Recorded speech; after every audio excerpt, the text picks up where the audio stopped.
What's good, everybody?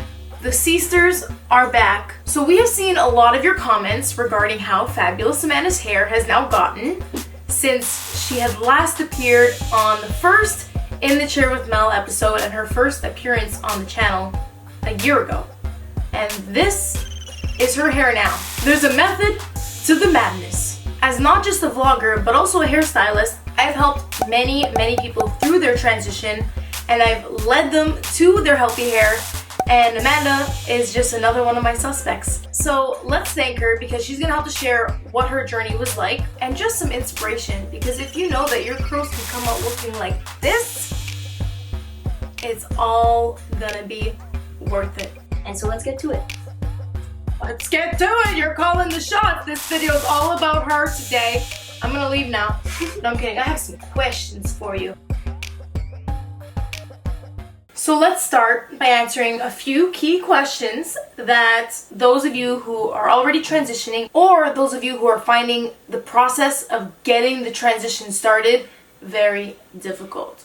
So Amanda, what didn't you do that many of you may find shocking and disturbing and, quite frankly, unbelievable? So one thing I refused to do during my transition was the big chop. So unlike many other transition stories, I did not cut my hair to my ears. I did not shave my head. I did none of that. Also, I did not stop coloring my hair. I've always loved to change my hair color, and I always like to keep it lighter.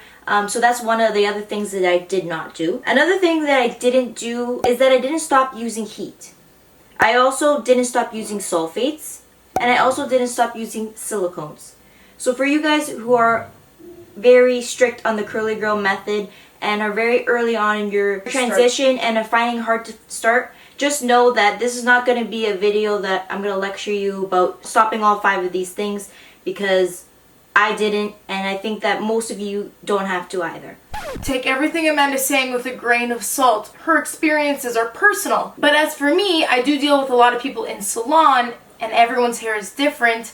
It really depends on what your hair can take. Amanda's hair is thick, and it is coarse, and it is quite strong. No, it did not bounce back right away, but a little bit later we'll explain more about how she went about those things. For now, I have more questions.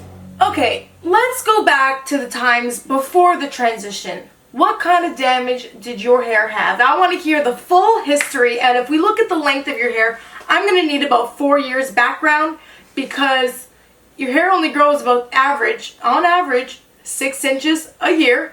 This hair has been on your head for a very long time, so this hair has been through a lot. Well, I've done a lot of terrifying things to my hair. Yes. And let this be known that this was done before my seester had ever become a hairstylist. So yeah, so let that be known. I did things like I colored my hair many different colors: brown, red, black, you name it. I also did a lot of bleaching, and I would do this every 3 months or so. The second thing that I would do is I would constantly straighten it. Whether that was 1 to 2 times a week, I was constantly straightening my hair. To keep it simple, the things that I didn't do was I didn't get regular haircuts. I wasn't treating my hair. I did not pay attention to the products I was using, and ultimately, I did not like my curls.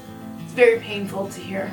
So then before you were transitioning, were you ever really happy with your hair? No one ever flat out told me that my hair was ugly. They said it in many other ways without actually saying it, if that makes any sense. Your hair looks so much better when you straighten. Exactly! People would say things like, "Oh, Amanda, you should be a lion for Halloween," or "Oh, be careful when walking around Amanda because you might lose something." Flip her upside down, or use her as a mop. Yeah. Yeah, exactly. Or flip her upside down and use her as a mop. Or even just simple compliments that people would say, like, "When are you going to straighten your hair again? It looks so good."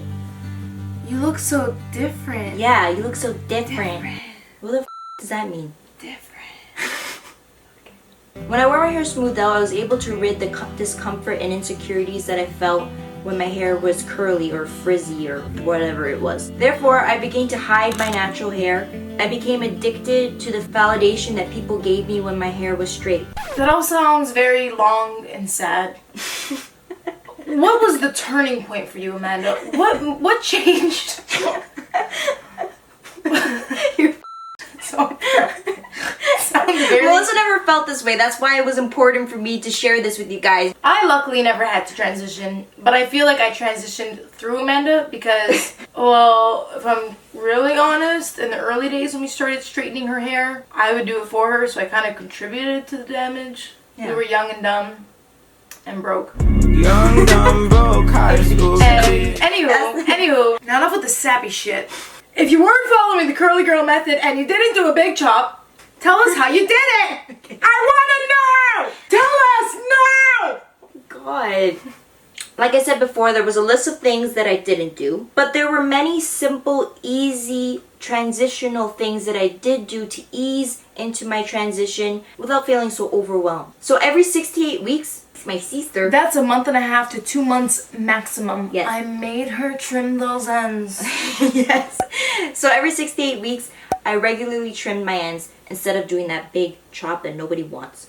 So the second thing I did was I transitioned from bleaching my hair every 2 to 3 months or so to instead lightening my hair with color, which Mel will hopefully show us one day. She'll show you guys how she lightens my hair using color without using bleach. And she also does it in a way where I only have to maintain it 1 to 2 times a year. So although I'm lightening my hair, I'm still not doing a lot of color damage and bleaching. So the third thing that I did was although I still use heat, although I straighten my hair sometimes and I diffuse my hair every time I wash it, I started using heat protectants. I started caring for my hair and treating my hair with regular protein and moisture treatments. Another thing I did is I started paying attention to the products that I was using.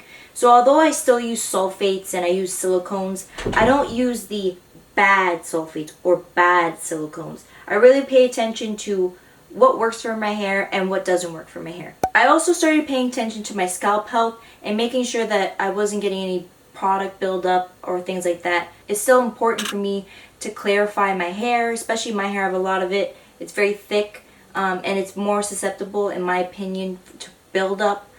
So I always make sure to cleanse my hair at least once a week. Another thing that I think made a major change, even though it's such a small change, well, to some of us, maybe not to all of us, but was sleeping with a bonnet really changed my hair. It changed how my hair feels. It changed how my hair was able to absorb and lock in and keep the moisture that I got from the products that I was using. You know, I wasn't wasting product. It was staying in my hair. I would wake up and my hair was still great. And also it helps me to keep my hair routine lasting longer. And speaking of hair routines, I also learned how to properly use products and which products work well for me. Who taught you those things? Instead of training my hair to be straight, I was training my hair to be curly. So instead I would do techniques like finger coiling and learning how to properly diffuse my hair in order to really get the results that I wanted. I know you're asking like, oh, but what routine? How did you do this? How did you do that? All the points that I did mention, we have a video on them. So we'll make sure to link those videos in the description below. But above all things, and the most important thing, was learning to love my curls. Now, would you also say that sharing your journey, I mean, you indirectly shared your journey through my channel, yes. But the feedback seemed to be really beneficial for you. Actually having other people be there with you on the journey. Yes. And actually want to start wearing your hair natural, or even just to see what it was like. We didn't even know how curly your hair was anymore. No. Because it was damaged Yeah. for so long. So now I think a lot differently when it comes to embracing my natural hair, my natural beauty, and my overall self-image. And I have my seester to thank for that. And all of you guys as well. So after the start of this channel and creating this content and learning so much with Mel and with you guys, I learned to love and appreciate my curls and myself for who I am. And I learned that my curls are unique. All my life I would have never ever thought I would say that I love my curls and I look forward to styling them and going out wearing them, and I would never think that I feel beautiful and most confident when I'm wearing my curls. My sister and I, even though we're sisters, we're not the same, we're very different. So I think your curls make you who you are and make you very different compared to everybody else. So you should embrace them. Well, you know, we're not so different, you and I. I think a little bit. And although that was still very long, but not as sad, I think that was kind of inspiring. Thank you. I know. That's something there. That was a very nice moment. Shut up. Just like that, she's a whole new woman. She still gets to color her hair, she still gets the heat style, and she still gets the curls. That's a win-win-win if you ask me. Thank you for sharing that, Amanda. This has been fantastic. Thank you. Thank you guys for watching, and I hope you guys learned how you can transition your hair without feeling overwhelmed by the curly girl method and all its rules and regulations, and do it step by step on your own terms. Well, speaking of step by step, that leads me into our next video. Next week, you guys should stay tuned if you want to know how to grow your hair long and retain the length. Maintaining length can be something that is very hard for a lot of you. A lot of you may be noticing growth, but not actually noticing growth, if you know what I mean. Next week's video is going to be all about that, so this is a good interlude. Again, thank you, Amanda, for sharing. Let's close off this video, shall we? What is our comment of the week this week? We have from Warrior of the Weekends, thank you for your comment. And our question of the week is usually for me. It is from Mackenzie Kelly, who's asking, where can I follow your sister at? We have the same hair. Help. Well, you can follow Amanda on her Instagram, which we'll plug right here. That's her Instagram. 2 underscores, by the way.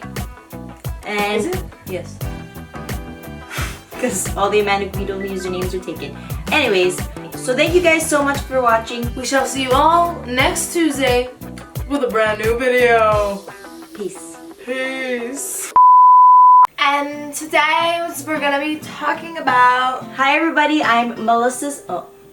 What the fuck is that? Today, we go into battle. The battle of the curls. But as so much as to the things that I did do, there were also things that I didn't do that didn't help the things that I was doing. Does that make sense? Completely lost me. Well, of the one, the only. Let's bring her on, everybody. Welcoming Seester Amanda.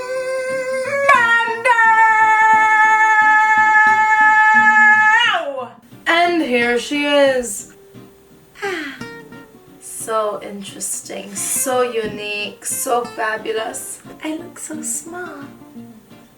my sister and I... Stop.